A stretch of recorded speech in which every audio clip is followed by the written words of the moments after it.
You are all enjoying our tour of the Nevada Museum of Art, and we will be back with Amanda here shortly. She's going to show us the final gallery, the water gallery. So you're going to want to stick with us. But right now I'm going to take you over to a feature that I shot earlier in the week at Wood Fire Roasted Coffee. And the reason we're going there is because roasting coffee is a true art, and there are very, very few people that actually roast coffee over a wood fire, a true wood fire. I think there's only like 7 in the world, I believe that's what I heard.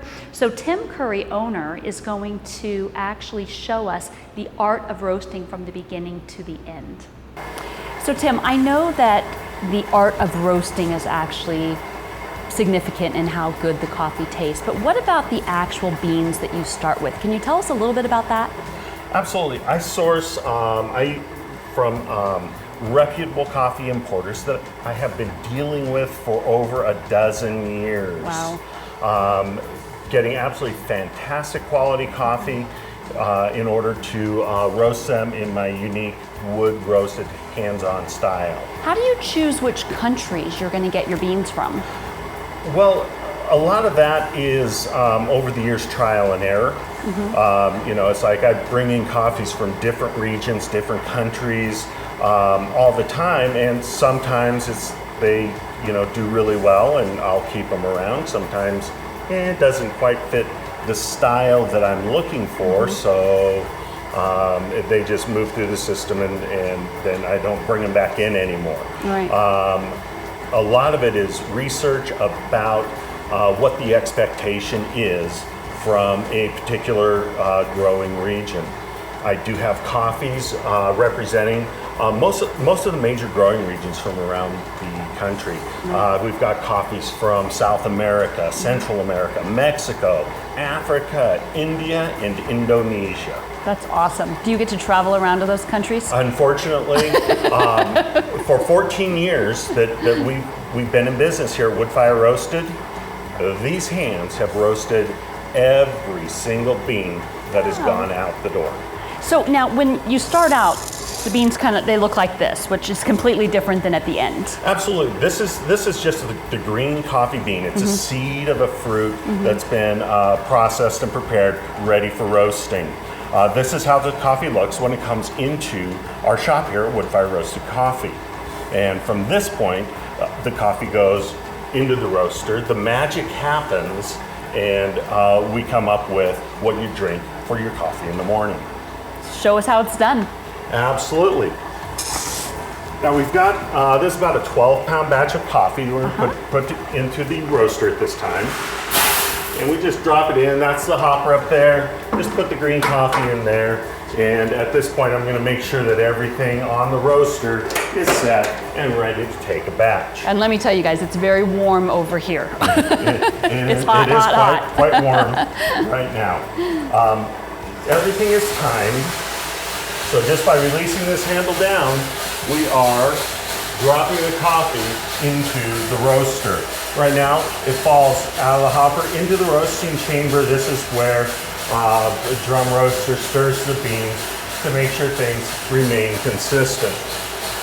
Now underneath this roaster, there's an actual wood fire happening. Yes, indeed. Underneath, we have our firebox. Right now, it's a nice, beautiful bed of coal. Hot. Coals. And during the roasting process, as needed, we do add fuel to the fire. Are you trying to keep it at a certain temperature?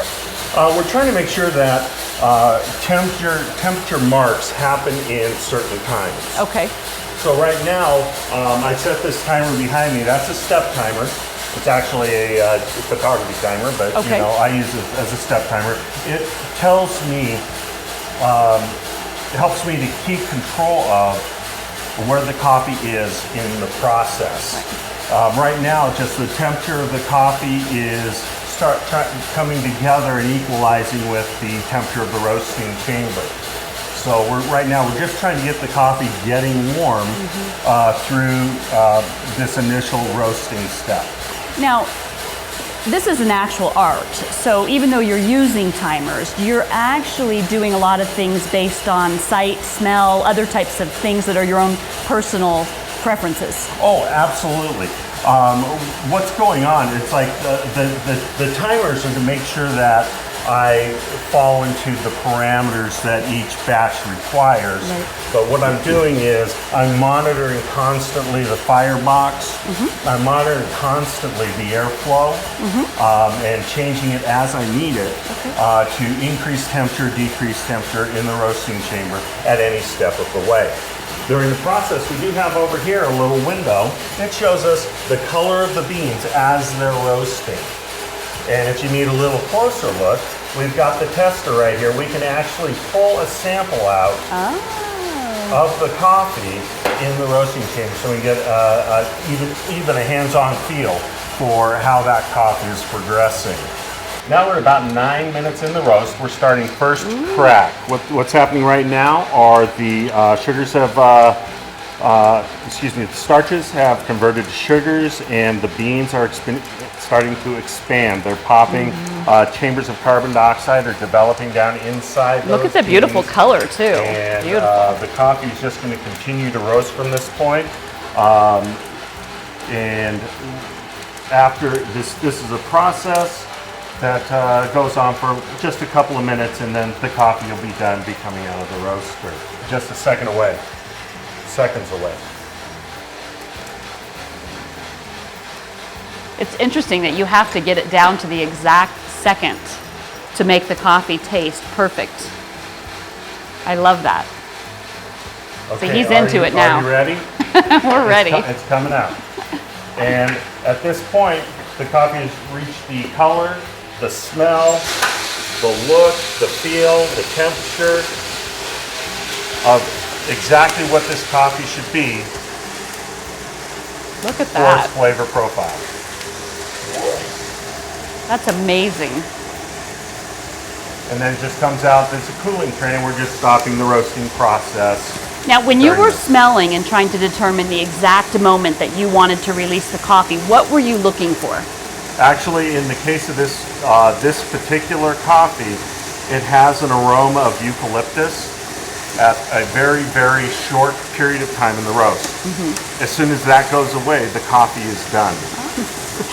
This truly is an art, and it is the art of roasting coffee over a wood fire, which is unique. Thank you so much for taking us through that process. Thank you, Jennifer. So as you can see, roasting coffee is a true art.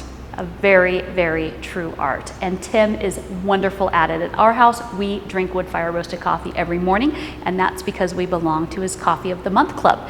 And those members actually get special coffees. He makes special flavors and things. You get to experience a wide array of different coffees that are roasted perfectly for your taste. So you're going to want to check out his website. They've got 3-month, 6-month, all different types of memberships at different prices. So make sure that you check that out, and I hope you enjoyed seeing how coffee is roasted over a fire.